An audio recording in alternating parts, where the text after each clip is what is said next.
Good evening. My name is Barbara Scott, and today I'm here to inform you about living with COVID-19.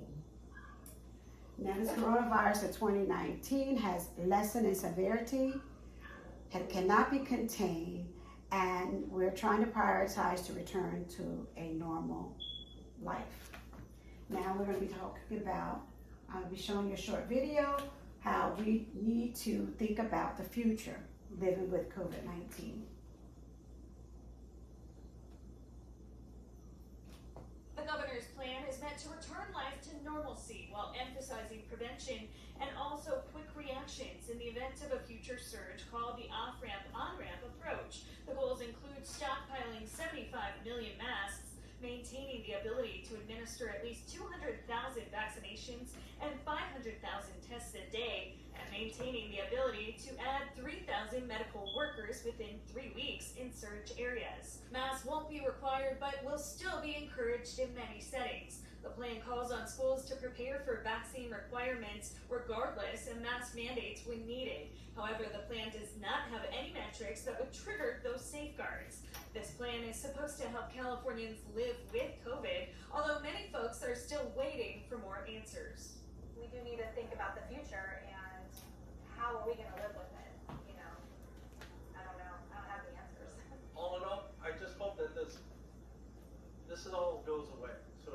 But what's staying the same is also just as important. If we enter another surge, the state can still impose whatever requirements it sees fit. In order to be able to put requirements in place again when on-ramp, the state will need to remain under a state of emergency. But just yesterday, the Senate announced their first hearing to debate the merits of still being under a state of emergency. That meeting is set for March 15th. Lena Howland, thank you. So one thing's for sure, coronavirus is The not governor's plan it's is meant not to return going life to go away. It's definitely here to stay. Now we just have to put in the right precautions to help prepare us to handle it. So everyone may not agree on how the COVID-19 pandemic was handled. However, it has been a part of our lifestyle, and now we are learning how to live with it. Meeting the mandates as it comes about. So I researched the Washington Post, Time Magazine, and New York Times News to get the most conclusive information about living with COVID-19. So today I will inform you about living with COVID-19, the new normal will be different, and preparing for it. So living with COVID-19.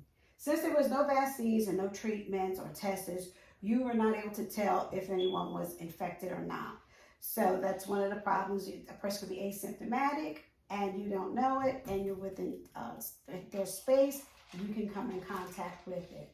So as of now, we enter a new phase with COVID-19. We now have vaccines, testings, and new drugs that will be the key to help slow or keep it down to a minimum of actually contacting the virus. Scientists and doctors cannot eliminate the coronavirus, but together they can turn the virus into a manageable risk. This was written by Washington Post by Carolyn Y. Johnson and Aaron Stekenberg. Now, the new normal will be different.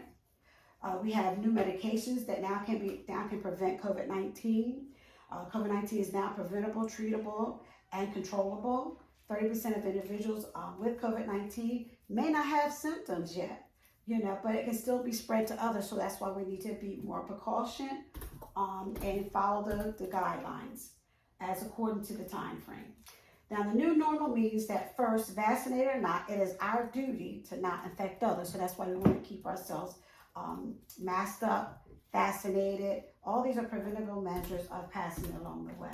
This was written by Times Magazine, April 26, 2022. Now, preparing for COVID-19, pay attention to COVID-19 indicators in your community. Look for those signs. Put your mask on, wear your mask, keep your distances. Start seeing the warning signs ahead of time. This way you'll be able to jump start ahead and getting yourself prepared, wearing your mask, making sure you're vaccinated, and if not, if you have to be boosted. And of course, be tested if you have the symptoms. Now, you do this, you don't want to wait till public officials issue their warnings, because by then the cases have increased and we probably be in high alert at that time. This was written by New York Times, March 30th, 2022.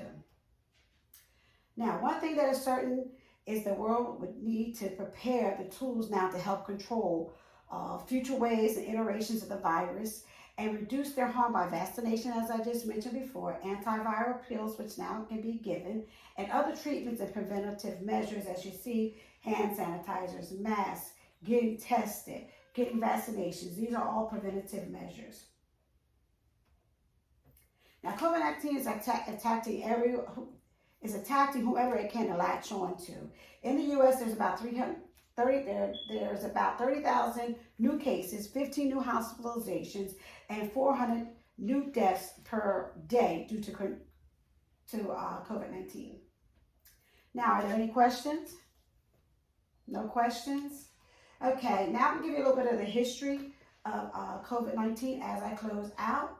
It is known as a coronavirus disease of 2019, and again, because of 2019, when it was discovered, that's why it's called COVID-19. It is caused by a virus named SARS-CoV-2.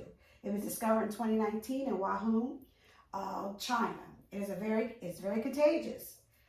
It spreads quickly around the world. That's why you want to be vaccinated, put all the put everything in place so it can prevent you from passing it on and coming in contact with it.